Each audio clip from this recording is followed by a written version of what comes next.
So when this song popped up on my screen, the music video of this song really got me because it's, on the surface, you can imagine that this song is about somebody meeting someone, finding their soulmate, finding the love of their life, and thinking to themselves, finally, I found you, now I don't have to live without you anymore.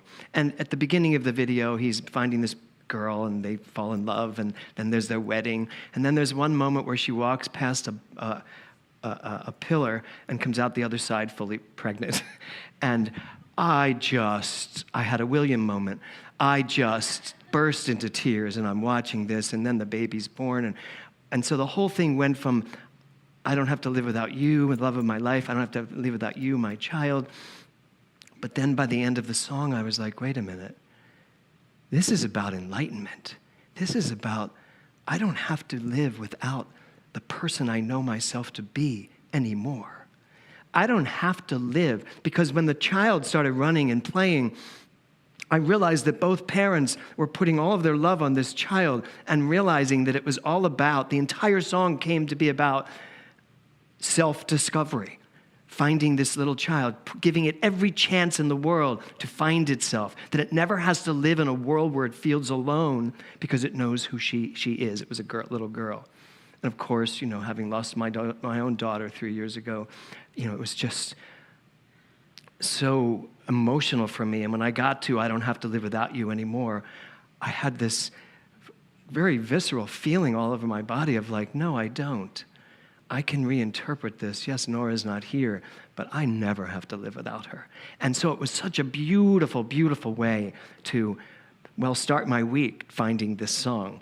I want to go to the beginning of the lyrics. It says, way beyond the stars was a dream there waiting for a dreamer.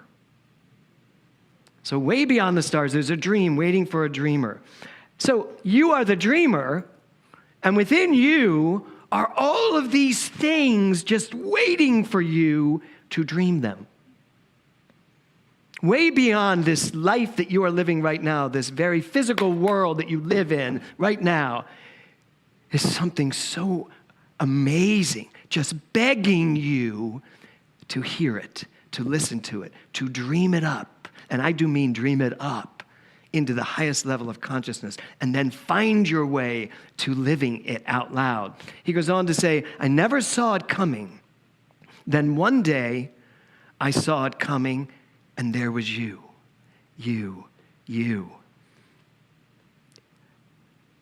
Riffing off of what William said, y'all have been in this teaching for as long as you've been in it. Even if this is your first day, you're here. You were brought here on purpose, for purpose, by purpose. So that discovery of who you are, that moment when it's like, oh my God, I'm not all of that. I don't care what that was. I'm this. I am the very presence of the divine.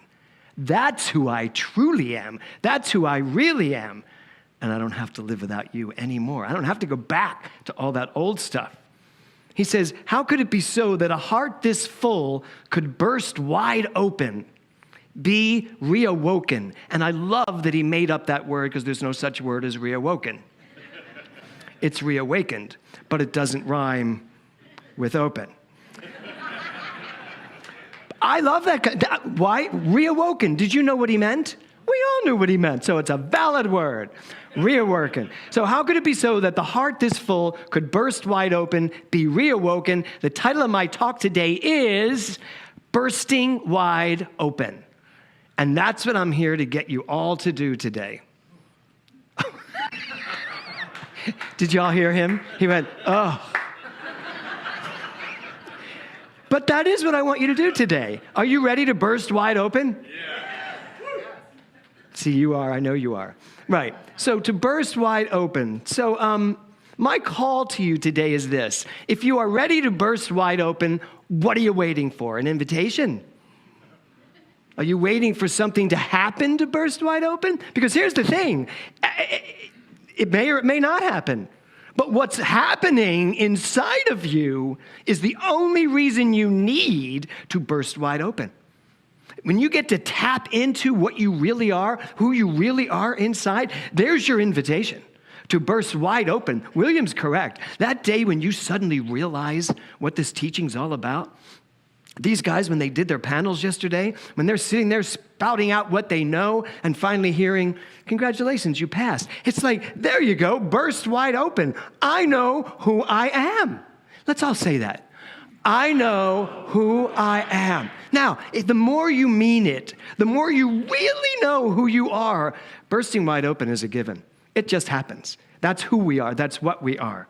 Rumi said this. If you could give me that slide, William. Rumi said this. Set your life on fire.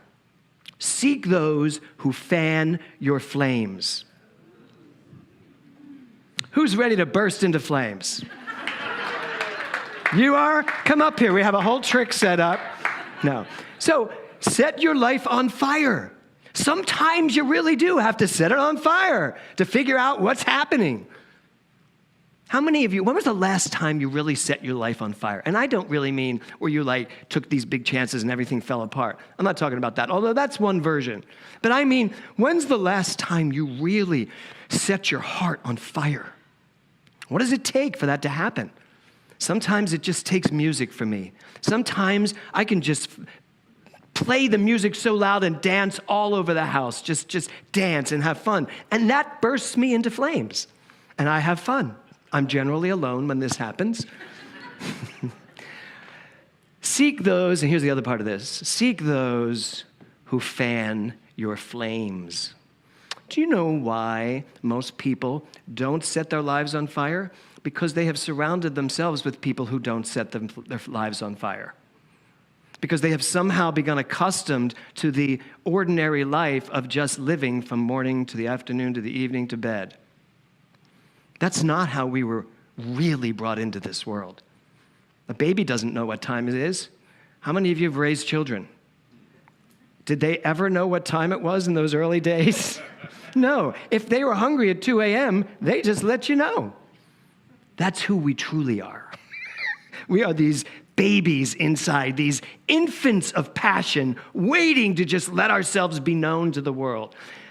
But you must find and cultivate those people in your life that see you that way, that know you, know that that's who you are, that honor that's who you are, so that when you decide to just turn something on the radio and start dancing goofily around the house, they're fine sipping their coffee and watching you. And maybe, just maybe, the fire will hit them and they'll start dancing with you. Are you ready for that kind of challenge in your life? To live that way? I don't see a lot of nodding heads. I think most of you are thinking it over. Okay, we'll keep going and see how you do by the end, because that's just the beginning of my charges for you today. So, the next slide, William. Emily Dickinson said this. The soul should always stand ajar, ready to welcome the ecstatic experience. The ecstatic experience. So here's a question I have for you. When was the last time you felt ecstatic? Did someone just say last night? Good for you. The rest of you, when was the last time you felt ecstatic? I want you to just think about that word. Put it in your mouth. Just say it. Ecstatic. Ecstatic. When was the last time you actually felt that?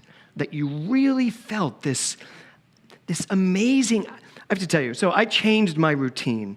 I have a whole new morning routine. And right now, when I wake up in the morning, I literally fall out of bed and get dressed with whatever I've left over from the day before and leave the house and start walking. And I walk for a half an hour, fast walk, and I see everything. I don't just look, I see everything. And this morning, talk about having an ecstatic experience, because it can be this simple. This morning, I was walking around a golf course, which you're probably not allowed to do, but it was early. No one noticed. And I'm walking around a golf course, and this little rabbit started hopping. And I just kept walking, and then I noticed it was kind of hopping after me, and I just turned and stopped and looked at it, and it went on its little back paws and just looked up at me and was like shaking its head. I was like, what? And my heart was just so, and then the sprinklers went on. And it ran away, and so did I. But I had this moment, I was like, this is like so awesome. I was talking to a rabbit and I was getting a bath simultaneously. And I just went running along my way and the sky was gorgeous. And I was like, and I knew I had this quote to come in here and talk about. And I was like, this is what it means to be ecstatic. But what did it take? It took me getting out of bed at 5:15 in the morning, throwing on clothes, and just going for a walk. Trusting that the universe was going to show me something.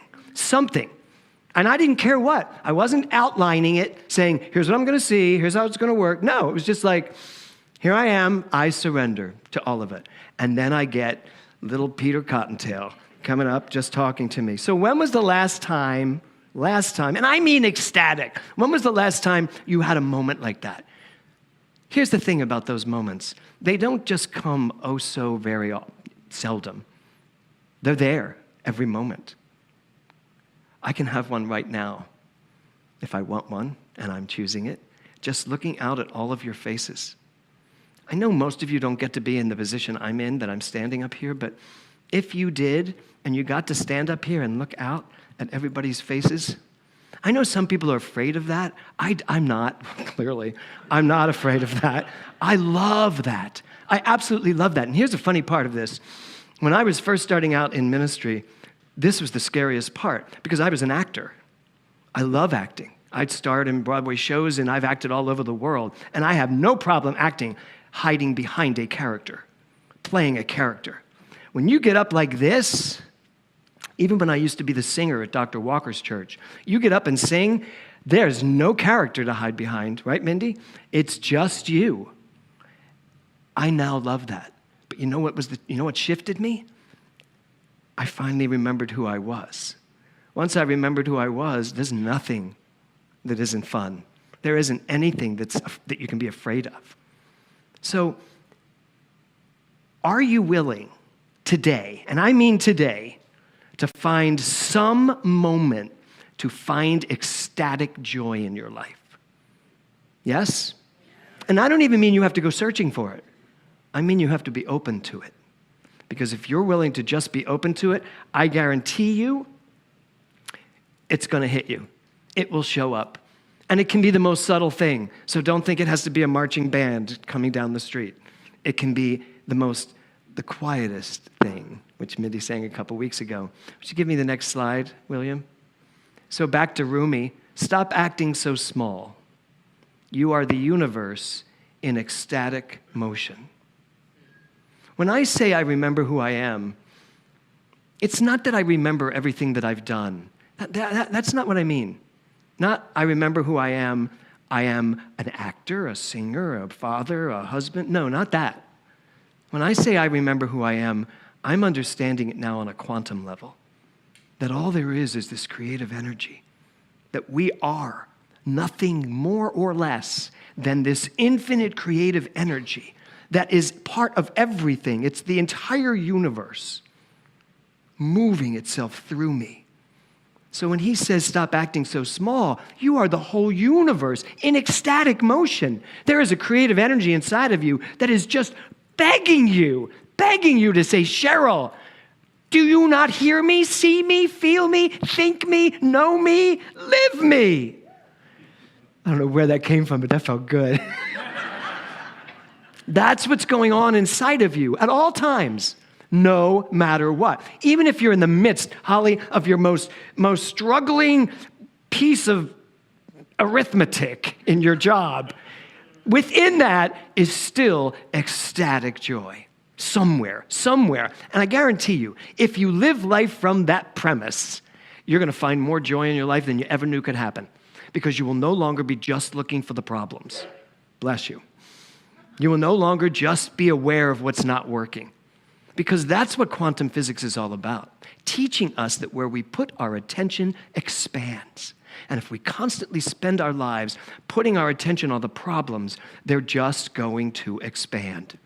But if you just collapse them and come over here and put your attention on who you truly are, these get handled effortlessly, easily, and with even some joy involved. So,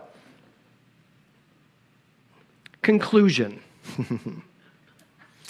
set your life on fire. Everybody ready to do that? Yeah. Great. That was better than last time. So we're entering the dawn of a new day here at this center. I think about almost 50 years ago when Dr. Tom created this center. And I am a huge, huge fan of Dr. Tom. He was one of my mentors as I was becoming a minister in RSI.